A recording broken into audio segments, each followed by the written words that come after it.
Thank you so much for joining us. I'm really pleased and proud to be joined by Senator Casey, a longtime consumer advocate, very steadfast and courageous protector of consumers, and two citizen advocates who will follow us, Robert Weissman, president of Public Citizen and the Coalition for Sensible Safeguards, and Katherine McFate, president and CEO of the Center for Effective Government and CSS co-chair. They will follow in that order, Senator Casey and myself. We're here to announce our introduction of a bill along with our colleague, also a great and courageous consumer advocate, Senator Tom Harkin of Iowa, a bill that is essential to protect consumers. It is the Hide No Harm Act of 2014, and it seeks to end the culture and practice of corporate concealment that has taken an absolutely horrific and unacceptable toll of deaths, injuries, damages across the country. Corporate concealment can kill, and the corporate officers who engage in concealment must be held accountable.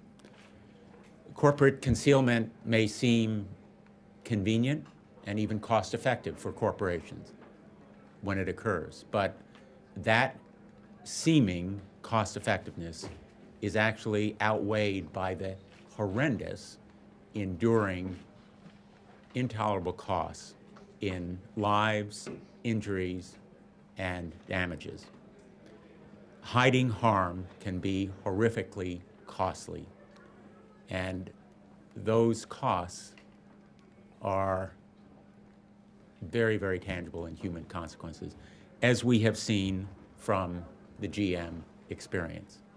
If anybody had any doubt about it, recent revelations about the morally reprehensible concealment in today's New York Times, for example, have shown that that moral reprehensibility should be followed by criminal indictment where appropriate.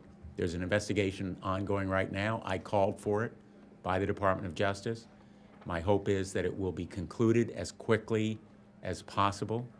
It will use existing law relating to obstruction of justice as well as fraud.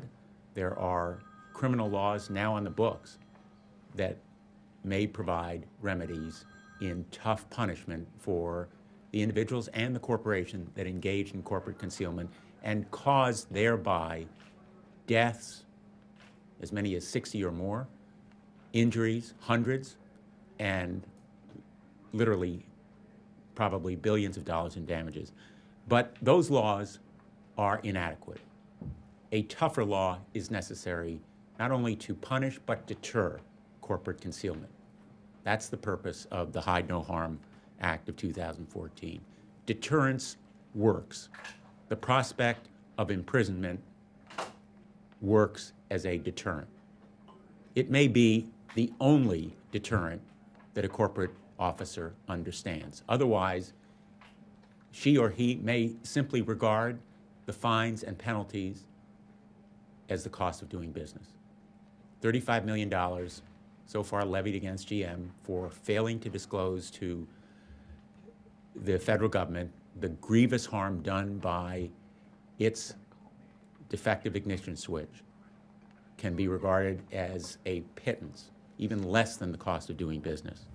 And what's needed is strong, effective deterrence and punishments that create the right incentives, which may be the hammer over the head that corporate executives need to understand the perils and grave damage that concealment can do. And whistleblowers who speak truth to power and disclose these dangers deserve protection. That is another important goal of this bill.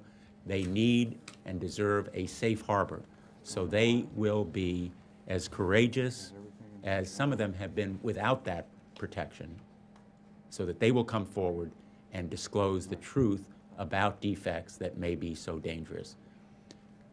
That's the purpose of the bill. It's an idea whose time has come irrefutably.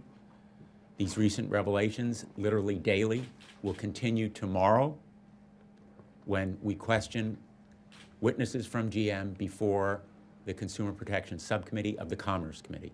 I will be there. I will be asking tough questions, but behind those questions will be this bill. And I want to thank Senator Casey for joining me and very courageously and steadfastly coming forward in support of it. Thank you. Thank you. Good work.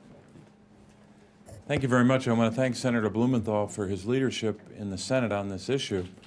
It's entirely consistent with his career as a public official. As many of you know, he's spent, I guess at one point we could say years, but now it's decades, as one of, if not the leading consumer advocate in the country at the state level, and now bringing that passion and that determination and that experience focus to the problem of how we bring about and unfortunately have to impose accountability on corporate officers. You know, there's an old expression that we've all heard that when you're thinking of something that is weighing on you, that compels you to take action, we say sometimes a person is summoned by their conscience to take action. You would hope that in most instances, a corporate officer, just like any citizen, when they see a defect or a problem or a danger that's posed, would in fact be summoned by their conscience to do something about it. When they know that there's a, if not a certainty, a high likelihood that their failure to act will lead to injury or death or harm to another human being. But unfortunately, there are folks in our country, and many of them unfortunately tend to be in leadership positions, who, for whatever reason, are not summoned by their conscience. So what this legislation will do, among other things, is to impose a measure of accountability which we shouldn't have to impose. They should do this on their own. They shouldn't conceal. They shouldn't sit on information for weeks or months or sometimes decades before harm is caused to the American people. So the reason for this is very simple. Someone has knowledge of a defect or a problem, and that knowledge is not followed by action. So in those instances where someone has knowledge and takes no action, we have to step in to make sure that there's a measure of accountability. The GM example is maybe the most prominent, but is one of many examples. And it's just not enough. It's just not good enough for a company, whether it's GM or any other company, to say I'm sorry and then have some kind of a meager fine, a minor fine imposed on them. That is not the definition of accountability. And these are individuals, in many cases, with tremendous power at their disposal. And if they act, they can prevent those without power from being harmed, but sometimes they don't. Another point I'd like to make is this is a measure that will protect, obviously will protect consumers in a more substantial way than our law does now. But it's also a law that will help protect employees. There are sometimes workplace problems that go unreported or unresolved or undetected. So employees as well benefit when there's a basic standard that everyone has to follow. And I think also, as Senator Blumenthal pointed out, the safe harbor in this is pretty substantial. If you take action, if you act the way that we should all act as citizens, as Americans, then you're going to be fine. And that's why in the law, or in the bill, I should say, if the corporate officer notifies a federal regulatory agency and the individual or individuals subject to the danger, they've done their job. And then they have to, of course, follow it up with, they've got to do that in a 24-hour period, but then they have 15 days to submit a letter that gives a greater description of the problem. That's not asking too much. That's what we would expect them to do. This is what we teach our children in school to do. This is what we say is part of being a good citizen. part of being an American who watches out for those who may not have the knowledge you have. They may not have any awareness of a defect. And instead of just watching them go into harm's way, we ask corporate officers, just like we ask every American, to take action, to take responsibility. Well, if they don't do that, then there has to be a penalty. And but again, this is something they should be doing without any kind of action on our part. So we're grateful that we have such broad and significant support. And I want to make sure that, as I was saying when we started, I said to Rob Weissman, President of Public Citizen and co-chair of the Coalition for Sustainable Safeguards, I said, Rob, I don't have a long biography of you, but I'm going to introduce you. But we're grateful that, that both Rob is here, as well as Katherine, and showing their leadership as advocates in their own right for this legislation. Rob, thank you very much. Thank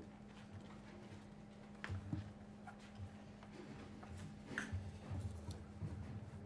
Well, I want to start by thanking Senators Blumenthal, Casey, and Harkin for their leadership on this bill, which America does desperately need. The GM crisis underscores the need for the bill, but the GM ignition failure story is, unfortunately, it's not a unique story. And it's been repeated over and over again in our recent history, with corporations suppressing information about dangers to which they expose their consumers, their customers, or their employees, with deadly consequences. And this bill aims to both hold them criminally liable if they, either corporations and the executives, engage in that behavior in the future, but more importantly, as Senator Blumenthal was saying, to prevent this kind of misconduct in the future. Now, I wanted to follow what Senator Casey was saying, which is to sort of talk about the real moral issue here. So in our day-to-day lives, we don't behave the way we find corporate executives behave. A neighbor would not sell a car to another neighbor that he knew had an ignition failure, was going to leave the car stuck on the highway and imperil the driver. A doctor would not prescribe a drug to a patient that she knew was going to lead to a heart attack in that patient. A mother, a father wouldn't serve peanut butter to a child that they knew was going to give the kid salmonella. And the people who run corporations are neighbors and mothers and fathers and friends, but they behave differently when they're inside the corporation.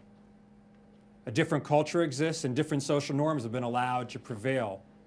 There's no other way to explain what's going on. They're not held accountable, and they don't believe that they're supposed to behave the way they would in their day-to-day lives, according to the same moral code they would exercise in their homes or with their family or with their friends. And the results of that failure, of that social failure, and of that corporate culture failure are horrific. Now, part of the story is that to the corporate executives and officers, their victims are statistical abstractions, but the people who are affected are not statistical abstractions. They are real, live people. They're the families of people who've passed away, who've been killed in auto accidents or by heart attacks. They're the people who've been disfigured and disabled, who have to suffer through immense pain, perhaps for the rest of their lives. They're the families suffering from economic toll and worse, emotional devastation after these calamities. And there are almost too many to name. The GM ignition failure, the BP oil disaster, the Massey energy collapse, Vioxx, peanut butter salmonella, more food outbreaks than you can count. And that's why we need the Hide No Harm Act, to say society does not tolerate, will not tolerate this kind of corporate concealment, this kind of corporate violence inflicted on everyday people. That we want to demand the same standards of people when they're executives as we expect of them and as they actually do in their day-to-day lives. That's why it's so important that there are criminal penalties in this statute to say we mean it, but also to send the message that behavior has to change. Not so much that we're eager to put people in jail, we want them not to engage in the behavior that puts people's lives at risk and has such a horrific toll around the country and really around the world. So Public Citizen, Coalition for Sensible Safeguards, our 100-member organizations, are deeply committed to this legislation.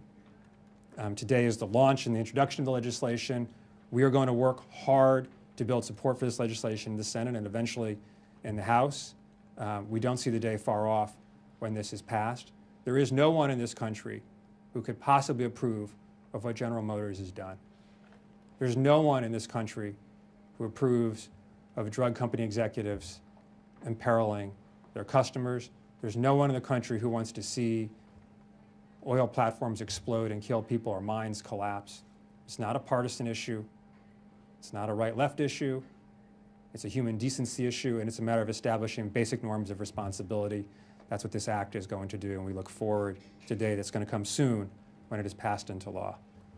Thank you all very much. Thank you, Thanks, Senators, Rob. very much. And next is Katherine McFate. Catherine? Thank you. I, too, want to thank Senators Blumenthal and Casey for us and for all the members of the Coalition for Sensible Safeguards. We're proud to support the Hide No Harm bill because it's going to be an important step forward in restoring the integrity of our regulatory system and reconfirming the values that undergird our system of public protections. I want to put a little context here. When Congress passed the Pure Food and Drug Act more than 100 years ago, it had two objectives. One, to protect the health and safety of American families from tainted, mislabeled food, and two, to restore faith in American manufacturers. Because when people feel they can't trust the management of American companies to behave responsibly, with candor, with honesty, they don't trust the products that those people produce. So for 100 years, we've established a principle that managers of companies have a duty to their customers to provide safe products and a responsibility to their employees to make their workplaces as safe as possible. The standards and safeguards we've put in place over the decades, by and large, have done exactly what we wanted them to do. They've protected public health and worker safety, they've encouraged industries to innovate, and they've assured the world that American products are of high quality and are safe. And it's that virtuous circle that comes from the regulatory system that has generated this extraordinarily high quality of life that we all enjoy. But in recent years, we seem to have gone off track. We've had a string of disasters because some companies have failed to adhere to the standards set by U.S. law. And trust in American corporations and in corporate leadership is plummeting as a result. The General Motors hearing that's going to go on tomorrow is just one recent example. There are many others. Remember April 2010, two major disasters within 2 weeks of each other. West Virginia, the Massey Mining Company, remember, big branch, the mine exploded. 29 miners died. That mine had received 2 safety citations the day before the explosion, 57 the month before the accident, and 600 in the previous 18 months. Massey Energy clearly knew something was wrong, and they did nothing. Shortly after, the Gulf of Mexico, BP's Deepwater Horizon oil rig exploded, 11 workers killed, 200 million gallons of crude oil sent into the Gulf. The environmental impacts are not going to be known for decades, countless lives and livelihoods and businesses lost. Those company officials knew the blowout preventer carried a significant risk of failure and did nothing to mitigate the risk. In both cases, management ignored the law, and they did so because the penalties for ignoring those laws weren't tough enough. There were fatal consequences for their employees when they chose this course of action, and there have to be real consequences for the business leaders who make these bad, illegal decisions. An inconsequential fine slapped onto inflated profits that can partially be deducted from a company's tax bill, that is not a serious deterrent. But the Hide No Harm bill gets serious. This bill says company managers cannot treat the deaths and damages that occur from ignoring health and safety standards as a cost of doing business. This bill says the individuals who set corporate strategy and make the decisions that win them those outsized salaries will be held responsible for those decisions. This bill says corporate leaders will be criminally prosecuted just like you or I would be if we got into a car when we were drinking and hit a child. This bill says management integrity is a requirement of doing business in America, that we expect the 1% to behave responsibly and follow the rules like all of us. This bill says in America, we put people before profits, and that government can work for working people. So we are proud to support the Hide No Harm Act. We urge Congress to pass the bill quickly and send it on to the President to sign it. Thank you. Thank you. Well done. Thank you. Well done to all of you. I think I should emphasize the point that Katherine made, that we're talking here not only about GM, but about other companies in very recent years, including Toyota, Vioxx, Simplicity Cribs. There is a list that we could give you of corporate cover-ups and other kinds of defects that have not been disclosed so as to save lives. And I just want to emphasize one last point. You know, I mentioned today's New York Times. A number of newspapers, including the New York Times, ran a GM ad that, this one is from the New York Times, a GM ad that says that the key to safety is various simplistic and self-serving advice that they provide the consumer. The message today is the key to safety is really disclosure. Adequate, truthful information. That's what saves lives. The GM officials that allowed Candace Anderson to be prosecuted and convicted in Texas for the death of Gene Erickson, when they knew that that car swerved off the road, killing him because its airbags failed to deploy, should be held accountable. They may well be held accountable by the Department of Justice, but this law really would hold them accountable for failing to disclose to federal officials that they knew the airbags failed to deploy because the power shut down as a result of the defective ignition switch. I've called on GM to join me in urging the Texas governor to pardon Candace Anderson. They know what caused Gene Erickson's death, and Candace Anderson wasn't the cause.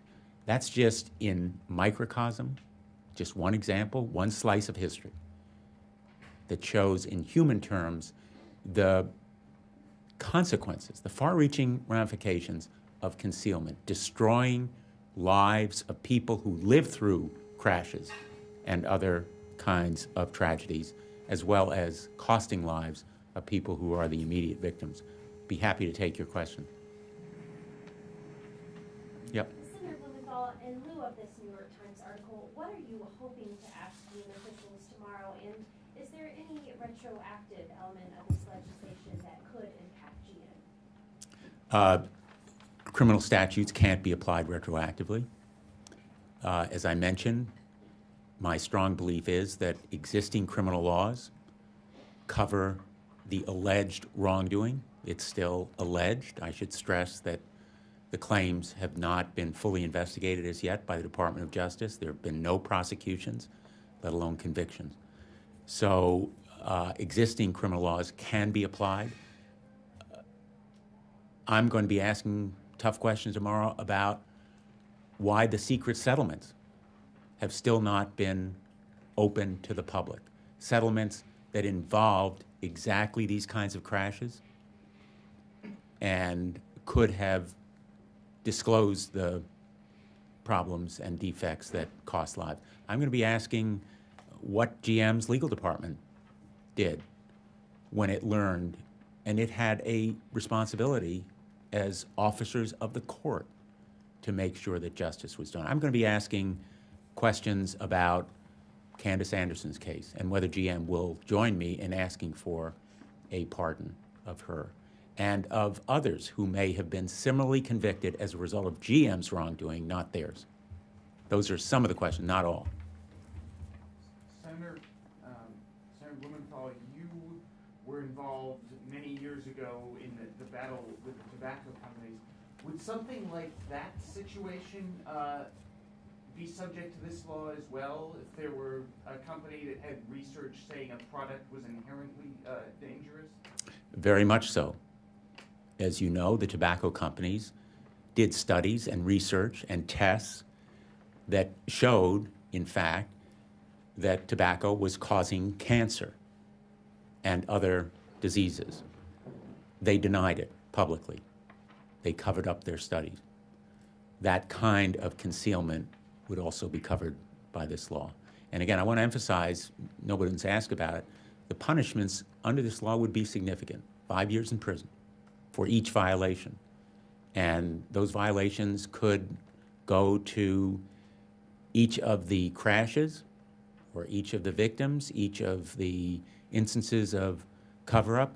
So there could be multiple counts in an indictment under this law. So we're talking about a significant deterrent, more than the slap on the wrist that often occurs in these cases, which corporate executives can regard as just the cost of doing business. And tobacco is a great example of how the law would prompt greater truth-telling. Yep. Senator Kevin Robillard from Politico. How much was this bill prompted by the fact that other companies that DOJ has prosecuted, let's use Toyota as an example, no one really served any jail time in that case. Obviously, there was a significant fine. But is this basically saying we really need to put some of these people behind bars, that even a fine as large as $2.1 billion, which probably can't just be chalked up to the cost of doing business, isn't going to be enough? Well, I think that there's another example among a number of instances that prompted this legislation. Corporations paying fines are an insufficient deterrent. We should have learned that corporate fines simply fail to provide the strong, effective message that some corporate officers need to hear and feel. Now, criminal penalties are not applied lightly, and I would not urge the Department of Justice to be prosecuting willy-nilly without strong evidence that justifies proof beyond a reasonable doubt. That's a high standard. I've met that standard trying cases in criminal prosecution. So the Department of Justice should not be indicting, should not be applying these penalties unless it has proof of knowing concealment beyond a reasonable doubt. But the penalties have to be applied to provide a deterrent. That's the lesson of recent history, recent corporate history, that very often corporate officers may regard their concealment as serving the larger good of the corporation, whether it's cost-effective or short-term convenient. And I think that's one of the remedies that is called for here.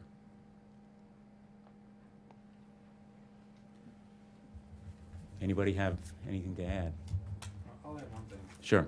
Just, I think that the Texas case with GM is so instructive, because there you did have a criminal prosecution. So we know what it would look like if the world involved real live people without corporations. So now we also know that it was wrong, and we know there was a corporate perpetrator. And the question is there going to be a similar look at a criminal prosecution when it turns out that the corporation was responsible, not the individual? And I think, again, you can't prejudge that case. You have to know a lot more about the details generally in that specific instance in terms of whether a criminal prosecution is merited. But it shows the different standards we apply to people in their day-to-day lives and how we treat corporations and corporate executives. And we need to both have the deterrent that the Hide No Harm Act will provide, which is unmatched by money fines or fines exclusively on corporations. You have to do both the money fines and the jail time, the corporations and the executives, to have an adequate deterrent. And it shows that we have to have a law and a rule that establishes across the board, across industries, a different way of thinking for executives. And they have to internalize what they do at home when they're in the boardroom, when they're in their executive office. They've got to apply those same values and ethics and morals.